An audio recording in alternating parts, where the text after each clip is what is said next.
Chapter 4 में हम indicator के बारे में सीखेंगे। आपको मार्केट में काफ़ी सारा इंडिकेटर वगैरह देखने के लिए मिल जाएगा, बट इनमें से जो सबसे ज़्यादा बेस्ट वगैरह है उसी के बारे में हम डिटेल्स में बात करेंगे।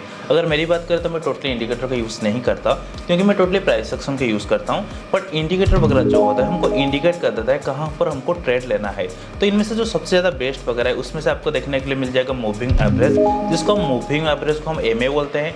एक्सपोनेंशियल मूविंग एवरेज जिसको हम ईएमए बोलते हैं, उसके साथ आरएसआई एंड आपको ऑसिलेटर वगैरह देखने के लिए मिल जाएगा। उसके साथ हम बॉलिंजर बैंड्स को भी यूज़ कर सकते हैं एंड जो सबसे बेस्ट है ना, जो स्टॉक के लिए हम यूज़ करते हैं, जिसको हम बोलते हैं वॉल्यूम।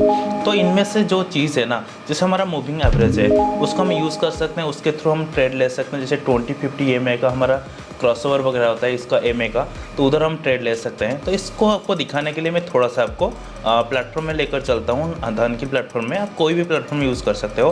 फिलहाल तो मैं बैंक निफ्टी का चार्ट अभी ओपन कर लिया। आपको इंडिकेटर वगैरह कहाँ देखने के लिए मिलेगा, तो इनमें से आपको क्या करना है, कोई भी आपको चार्ट ओपन कर लेना है। चाहे आप चाहो तो स्टॉक की भी यूज़ कर सकते हो, नहीं तो कोई भी इंडेक्स की आप यूज़ कर सकते हो। फिलहाल तो हमने बैंक निफ्टी का ओपन कर लिया। इधर से आपको मिल जाएगा, इस सेक्टर में आपको इंडिकेटर वगैरह देखने के लिए मिल जाएगा। जैसे आपको हमारा ऑप्स्टॉक में भी देखने के लिए मिल जाएगा। इधर से आपको मिलेगा इंडिकेटर्स। इस सेक्शन में आपको कोई भी इंडिकेटर को आपको सर्च करना है। जैसे हमको ईएमए सर्च करना है, ईएमए मतलब एक्सपोनेंशियल मूविंग एवरेज। इस पर आप क्लिक करोगे तो आपके सामने ईएमए का ऑप्शन आ जाएगा। नॉर्मली जो ईएमए है वो 9 EMA का है, उसको हम सेटिंग्स जाकर चेंज भी कर सकते हैं। जैसे हमको अगर 5 EMA करना है, 9 EMA करना है, जो भी आपको करना है उसी के अकॉर्डिंग आप कर सकते हो। तो इसके बारे में हम डिटेल्स में बात करेंगे, किस ईएमए पर हमको कहाँ पर कैसे ट्रेड लेना है। तो सबसे पहले आपको इंडिकेटर को कैसे यूज़ करना है आपको देखने के लिए मिल गया। तो इधर आपको इंडिकेटर का सेक्शन में जाना है। उसके बाद आपको कोई भी जो भी इंडिकेटर आपको चाहिए उसको आपको चूज़ कर लेना है। जैसे धन की प्लेटफॉर्म हम यूज़ करते हैं, तो इधर से भी सेम चीज़ है, कोई ज़्यादा आपको देखने के लिए नहीं मिलेगा। इधर से आपको इंडिकेटर इसका जो सेगमेंट वगैरह, उधर से आपको इंडिकेटर में जाकर आपको एमए सर्च करना है, मतलब मूविंग एवरेज। जैसे हम मूविंग एवरेज पर क्लिक किए तो हमारे सामने एक एमए आ गया। इसको हम दोबारा क्लिक कर लेते हैं तो हमारे सामने 2 मूविंग एवरेज आ गया, जिसको हम बोलते हैं एमए मतलब मूविंग एवरेज। अगर आपको चाहिए कुछ और इंडिकेटर यूज़ करना, फॉर एग्जांपल अगर आपको चाहिए वॉल्यूम, तो आप वॉल्यूम भी सर्च कर सकते हो। और जो वॉल्यूम है ना, वो स्टॉक में काम करता है, इंडेक्स में काम नहीं करता। एंड जो इंडिकेटर है आप इसका यूज़ कर सकते हो, चाहे स्टॉक में यूज़ करो या फिर अगर आप चाहो तो फ्यूचर एंड फ्यूचर में आप इसको यूज़ कर सकते हो। ऑप्शन में आप इसको यूज़ नहीं कर सकते। तो जो इंडिकेटर में उसमें आपको बॉलिंजर बैंड अगर आपको टाइप करना है तो आपको बॉलिंजर बैंड्स भी सर्च करना है, आपको बॉलिंजर बैंड्स भी देखने के लिए मिल जाएगा। उसके साथ अगर आपको चाहिए आरएसआई, तो आप आरएसआई भी चूज़ कर सकते हो, जिसका नाम है रिलेटिव स्ट्रेंथ इंडेक्स। उस पर आप क्लिक कर सकते हो। तो इसमें काफ़ी सारे इंडिकेटर्स वगैरह है, अब जो भी आपका मन चाहे आप उसको यूज़ कर सकते हो। तो सबसे पहले चलते हैं, हमारा जो मेन चीज़ है 9 EMA, उस पर हमको काम करना है। तो पहले मैं जितने भी सारे इंडिकेटर वगैरह है उसको क्लोज करता हूँ। फिलहाल तो हमको पहले एमए पर चलते हैं। 20-50 EMA का जो हमारा एमए का क्रॉसओवर वगैरह होता है उसके बारे में डिटेल्स में बात कर लेते हैं। फिर उसके बाद हम 9 EMA 5 EMA इसके बारे में डिटेल्स में सीखेंगे। तो सबसे पहले आपको इंडिकेटर सेक्शन में आना है। अगर आप चाहो तो धन यूज़ कर सकते हो, नहीं तो आपका ऑप्स्टॉक वगैरह भी आप यूज़ कर सकते हो, नहीं तो जीरोधा भी आप यूज़ कर सकते हो। फिलहाल तो मैं इंडिकेटर सेक्शन में जाता हूँ। इधर से आपको सर्च करना है एमए मतलब मूविंग एवरेज। इसको मुझे 2 बार लगाना है क्योंकि मुझे उसका क्रॉसओवर लेना है, ठीक है। तो इसको मैं पहले क्लोज करता हूँ एंड आपको सेटिंग्स में जाकर सब कुछ डिटेल्स में दिखा देता हूँ। इधर से हमारा एमए आ गया। जब एमए का ऑप्शन आएगा मतलब मूविंग एवरेज का ऑप्शन आएगा, ये आपको बाय डिफ़ॉल्ट जो है ना वैसे आपको देखने के लिए मिलेगा। इधर से आपको पहले करना है 20 लेंथ, उसके साथ साथ इसका जो स्मूथ लेंथ है इसको भी आप 20 कर लीजिए। उसके साथ साथ जो हमारा स्मूथिंग लाइन है ना उसको हमको ईएमए करना है एंड इसको क्लोज रखना है। फिलहाल तो हमारा 20 EMA का ऑप्शन कंप्लीट हो चुका है। फिर उसके बाद हमको जाना है 50 EMA करना है। उसके बाद इसको करना है हमारा MA करना है, नॉट EMA। एंड इसको भी चेंज करना है, स्मूथिंग लेथ को भी आपको चेंज करके एमए करना है। फिर उसके साथ उसको आपको ईएमए पर ले आना है। फिर उसके बाद आप चाहो तो इसका कलर भी चेंज कर सकते हो, क्योंकि हमको कलर भी चेंज करना ज़रूरी है। तो इसमें से क्या आपको देखने के लिए मिलेगा, ये जो हमारा इंडिकेटर है ना 20-50 EMA का जो हमारा क्रॉसओवर होता है, जब भी हमारा 20 EMA को 50 EMA उसको क्रॉस करेगा हमको अपर साइड के लिए ट्रेड लेना है। जैसे आप इसका बैक टेस्ट वगैरह करो तो इस साइडवेज मार्केट में ना कोई भी इंडिकेटर काम नहीं करता। आप जितने भी देखो कोई भी इंडिकेटर सही से काम नहीं करता एंड सारे के सारे इंडिकेटर जो होता है ना वो ट्रेंडिंग मार्केट में काम करता है। फिलहाल तो हम देखें तो जैसे हमारा इधर क्रॉसओवर मिला 20 EMA को 50 EMA उसको क्रॉस किया, उसके बाद हमको अप साइड के लिए ट्रेड लेने के लिए प्लानिंग मिल गया। उसके बाद हमको अपसाइड के लिए एक प्लानिंग मिल गया। उसके बाद जहाँ पर आपको 20 EMA को 50 EMA नीचे में आपको क्रॉस करेगा, उसके बाद डाउन साइड के लिए आपको ट्रेड लेना है। फिर उसके बाद जहाँ अपर साइड के लिए मिलेगा आपको अपर साइड के लिए लेना है। इधर आप देख सकते हो हमारा जो 20 EMA है, 20 EMA को हमको क्या करना है, उसका कलर मैंने रखा है ग्रीन, सॉरी ब्लू रखा है। उसके साथ जो हमारा 50 EMA है ना, उसको मैंने रेड करके रखा है, तो कि आपको देखने के लिए ईजी होगा, आप इसको ईजिली फाइंड आउट कर सकते हो। जैसे हमारा 20 EMA 50 EMA को क्रॉसओवर किया, उसके बाद आपको इधर बाइंग के लिए ट्रेड मिल गया। एंड उसके बाद जहाँ पर आपको हमारा डाउन साइड के लिए ट्रेड कम मिलेगा, जब 20 EMA 50 EMA को नीचे के साइड में कट करेगा। जैसे इधर आपको कट किया, उसके बाद आपको डाउन साइड के लिए ट्रेड मिला। फिर से जब इसको ब्रेकआउट किया, उसको अपर साइड में आपको ट्रेड मिला। तो इधर से आपका एसएल कहाँ रहेगा, जहाँ पर आपका एंट्री मिलता है उसका एक प्रीवियस कैंडल जो होता है ना, उसका लो का आपको एसएल लगाकर आपको इजीली प्लानिंग करना है। चाहे आप चाहो तो अपर साइड के लिए जो भी आपका सेटअप है उसके हिसाब से आपको ट्रेड करना है। नॉर्मली अगर हम देखें तो जहाँ पर हमको 20 EMA 50 EMA को क्रॉस किया डाउन साइड में, हमको डाउन के लिए ट्रेड लेना है। जहाँ पर 20 EMA 50 EMA को अपर साइड के लिए क्रॉस करता है, तभी हमको अप साइड के लिए प्लानिंग करना है। ये हमारा 20-50 जो EMA होता है ना, उसका सेटअप है। फिर उसके बाद इसको हम करते हैं क्लोज एंड चलते हैं और एक सेटअप जिसको बोलते हैं हम 9 EMA। तो सेम चीज़ आपको करना है, कुछ ज़्यादा आपको तिकड़म लगाने की ज़रूरत नहीं है। इंडिकेटर में इंडिकेटर का जो सेक्शन है उस पर आपको आना है, उधर से आपको सर्च करना है EMA, मतलब एक्सपोनेंशियल मूविंग एवरेज। उस पर आपको क्लिक करना है, दोबारा क्लिक करना है।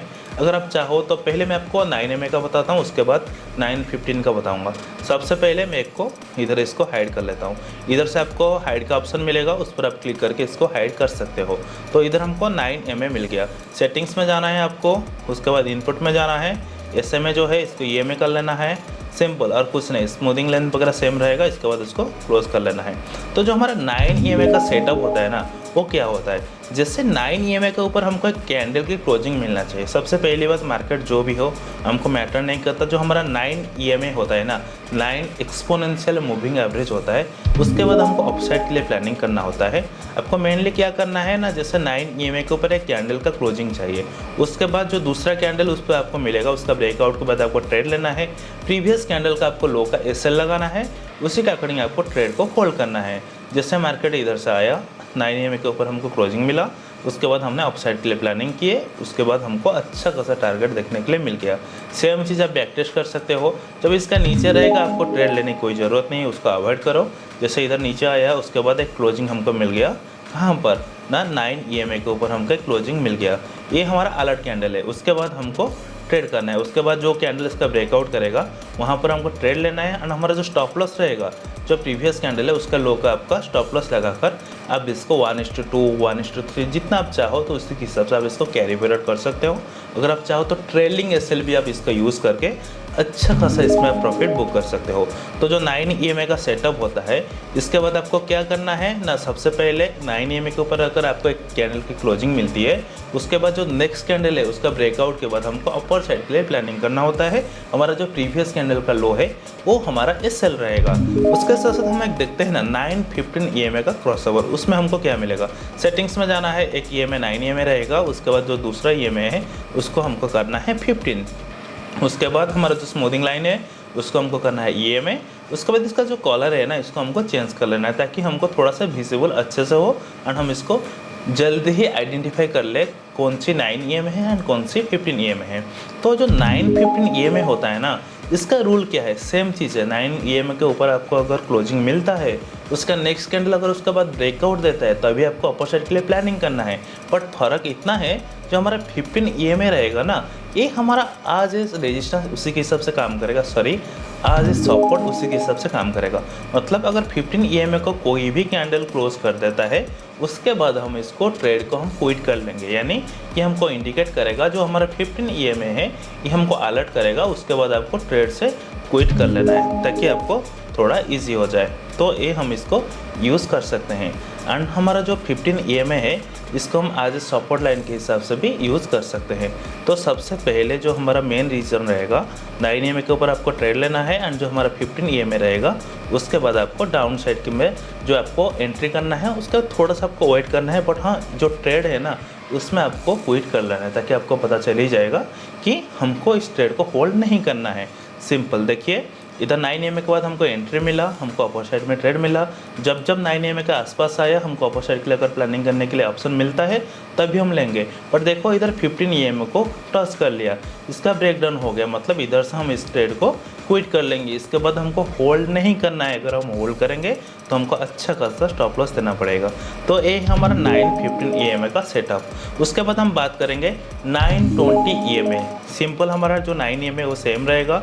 जो 15 EMA है इसको हमको सेटिंग्स में आना है, उसके बाद इनपुट में आना है, एंड इसमें जो लेंथ है ना इसको हमको करना है 20, एंड उसी के साथ साथ जो हमारा स्मूथिंग लेंथ है इसको हम करेंगे 20। फिर हमारा काम हो गया। इसके बाद इसको ओके करना है। तो जो हमारा 20 EMA है ये हमारा आज सपोर्ट लाइन, उसी के अकॉर्डिंग हमको प्लानिंग करना है। मतलब जब 20 EMA के आसपास है तब तक हमको ट्रेड को क्विट नहीं करना है, क्योंकि ये हमारा एक सपोर्ट लाइन के हिसाब से काम करेगा। जैसा फॉर एग्जांपल हम बैक टेस्ट के लिए देखें, इधर हमारा 9 EMA के बाद हमको मिल गया, हम इसके बाद ट्रेड के लिए अपर साइड के लिए प्लानिंग किए। उसके बाद मार्केट नीचे आया, यहाँ पर हमको मिला है 20 EMA का सपोर्ट, उसी के अकॉर्डिंग हमको क्विट नहीं करना है। जब भी हमको 20 EMA का ब्रेकडाउन मिलेगा उधर से हमको उस ट्रेड को अवॉइड करना है, उधर से हमको आउट हो जाना है, क्योंकि उसके बाद मार्केट नीचे आ सकता है। तो 20 EMA हम आज सपोर्ट उसी के अकॉर्डिंग प्लानिंग कर सकते हैं। जो हमारा एंट्री होगा वो 9 EMA के बाद होगा। जब भी एक कैंडल 9 EMA के ऊपर क्लोजिंग दे, उसके बाद उसका नेक्स्ट कैंडल उसका हाई को ब्रेकआउट करे, तभी हमको ट्रेड में एंट्री करना है। एंड जो 20 EMA है ये हमारा सपोर्ट लाइन के हिसाब से काम करेगा। तो फिलहाल हमारा 9-20 EMA ख़त्म हो गया, 9-15 EMA ख़त्म हो गया। उसके साथ साथ हमने मूविंग एवरेज को भी कवर किए। एंड अभी हम चलते हैं हमारा मेन जो है हमारा सेटअप 5 EMA। उसी के बाद हम थोड़ा सा डिटेल्स में बात करेंगे। जो 5 EMA ना, उसके बाद आपको सेम इंडिकेटर सेक्शन में आना है, इधर से आपको सर्च करना है EMA। इसके बाद सेटिंग्स में आना है, सेटिंग्स में आने के बाद इसका जो लेंथ है ना इसको आपको कर लेना है 5। उसके बाद EMA रहेगा, देन हमारा स्मूथिंग लेंथ है उसको हमको करना है 5। उसके बाद आपको ओके कर लेना है, सिंपल। उसके बाद आपको ट्रेड के लिए प्लानिंग मिल जाएगा। तो इसका मेन रीज़न क्या है, जो हमारा 5 EMA है ना इसको हम यूज़ करते हैं डाउन साइड ट्रेडिंग के लिए। जब भी मार्केट नीचे आना होता है तभी हम इसको इस सेटअप यूज़ करते हैं। तो इसका रूल क्या है, इसका रूल ए है, जो हमारा 9 EMA सॉरी हमारा 5 EMA उसके ऊपर मार्केट में क्लोजिंग हमको मिलना चाहिए। EMA को वो कैंडल टॉस नहीं करना है। जो भी कैंडल इस कैंडल को टॉस नहीं करेगा वो हमारा अलर्ट कैंडल बनेगा। जैसे इधर आप देख सकते हो हमारा 5 EMA को ये जो कैंडल है टॉस नहीं किया है, तो ये हमारा अलर्ट कैंडल हो गया। उसके बाद जो भी कैंडल उस कैंडल का ब्रेकडाउन करेगा तभी हमको ट्रेड के लिए प्लानिंग करना है। देखो उसका नेक्स्ट कैंडल हमको प्लानिंग नहीं किया, उसको ब्रेकडाउन नहीं किया, इधर से हम डाउन साइड के लिए प्लानिंग नहीं करेंगे। बट ये हमारा सेकंड अलर्ट कैंडल हुआ। उसका नेक्स्ट कैंडल क्या हुआ, वो भी मार्केट को टॉस नहीं करा, यानी हमारा 5 EMA को टॉस नहीं किया है, तो ये भी हमारा एक अलर्ट कैंडल हुआ। बट उसका नेक्स्ट कैंडल इसका लो ब्रेकडाउन कर दिया। उसके बाद हमारा एंट्री यहाँ पर बन गया। एंड हमारा स्टॉप लॉस कहाँ पर रहेगा, जिस भी कैंडल का ब्रेकडाउन में हमने एंट्री किए हैं उस कैंडल का जो टॉप है वो हमारा स्टॉप लॉस रहेगा। इसमें आपको इजीली 1:2, 1:3, 1:4 आराम से देखने के लिए मिल जाएगा। हम डाउन साइड में एक भी ट्रेंड को मिस नहीं करेंगे, इसलिए हम 5 EMA यूज़ करते हैं। उसके बाद आपको अच्छा खासा फॉलिंग देखने के लिए मिलता है। तो ये रहा हमारा 5 EMA का सेटअप। इसको आपको बैक टेस्ट करना है, सिंपल। जब भी हमारा जो भी कैंडल 5 EMA को टॉस नहीं करेगा वो हमारा अलर्ट कैंडल बनेगा। उसका नेक्स्ट कैंडल जब उसका ब्रेकडाउन करेगा हमको डाउन साइड के लिए प्लानिंग करना है। 9 EMA हम यूज़ करेंगे अप साइड के लिए, 5 EMA हम यूज़ करेंगे डाउन साइड के लिए। हमारा स्टॉप लॉस उस प्रीवियस कैंडल का हाई रहेगा हमारा 5 EMA, 9 EMA हमारा प्रीवियस कैंडल का लो रहेगा। उसके बाद आपको 1:2, 1:3 जितना आप चाहो तो उसी के अकॉर्डिंग आप प्लानिंग कर सकते हो। सो अब हमारा 5 EMA कंप्लीट हो चुका है, 9 EMA कंप्लीट हो चुका है, 9-20 EMA का क्रॉसओवर कंप्लीट हो चुका है, EMA का 20-50 EMA का क्रॉसओवर कंप्लीट हो चुका है, 9-20 उसके बाद 9-15 जो भी हमारा मेन चीज़ है उसको हमने कवर कर लिया है। अब चलते हैं हम RSI के ऊपर, मतलब रिलेटिव स्ट्रेंथ इंडेक्स। इसके लिए आपको इंडिकेटर में आना है, इधर से आपको सर्च करना है RSI मतलब रिलेटिव स्ट्रेंथ इंडेक्स। इस पर आपको क्लिक करना है। बाय डिफ़ॉल्ट आपको ये 70 एंड 30 का मिलेगा, तो इधर से इसको आपको कोई भी छेड़खानी नहीं करनी है। तो ये हमको क्या इंडिकेट करेगा, जब भी RSI 70 के आसपास आएगा इसका मतलब मार्केट ओवरबॉट हो चुका है। उसके बाद आपको सेलिंग के लिए सोचना है, बाइंग के लिए नहीं सोचना है। ऐसा नहीं कि मतलब 70 आ गया तो आपको सेलिंग के लिए सोचना है, नहीं। जहाँ पर आपको अपॉर्चुनिटी मिलेगा उधर से आपको सेलिंग साइड में देखना है। बट हाँ, ये आपको ये इंडिकेट कर देगा कि अभी मार्केट ओवरबॉट हो चुका है, आपको बाइंग साइड में कॉल नहीं लेना है। एंड जब मार्केट नीचे आएगा 30 पॉइंट के आसपास, वहाँ आपको सेलिंग साइड के लिए और नहीं सोच रहे हैं, मतलब ओवर सेलिंग हो चुका है, तो ये आपको इंडिकेट करेगा। इसका मतलब ये नहीं कि 30 पॉइंट के आसपास आ गया तो हमको सेलिंग नहीं बाइंग के लिए सोचना है, मतलब बाइंग के लिए हम ट्रेड ले लेंगे, नहीं। जहाँ पर हमको बाइंग के लिए सिनेरियो मिलेगा, सारे के सारे चीज़ मिलेगा, उसी के अकॉर्डिंग हमको प्लानिंग करना है। बट हाँ, जब 70 के आसपास आएगा, मार्केट ओवर बॉट हो चुका है, उसके बाद आपको अपसाइड में प्लानिंग नहीं करनी है। जब मार्केट 30 के आसपास आएगा, मार्केट ओवरसोल्ड हो चुका है, उसके बाद आपको डाउन साइड में प्लानिंग नहीं करनी है। ये हमारा RSI का रूल है। उसके बाद आप बॉलिंजर बैंड्स भी यूज़ कर सकते हो, वॉल्यूम भी यूज़ कर सकते हो, ऑसिलेटर वगैरह भी आप यूज़ कर सकते हो। तो ये रहा हमारा इंडिकेटर के बारे में।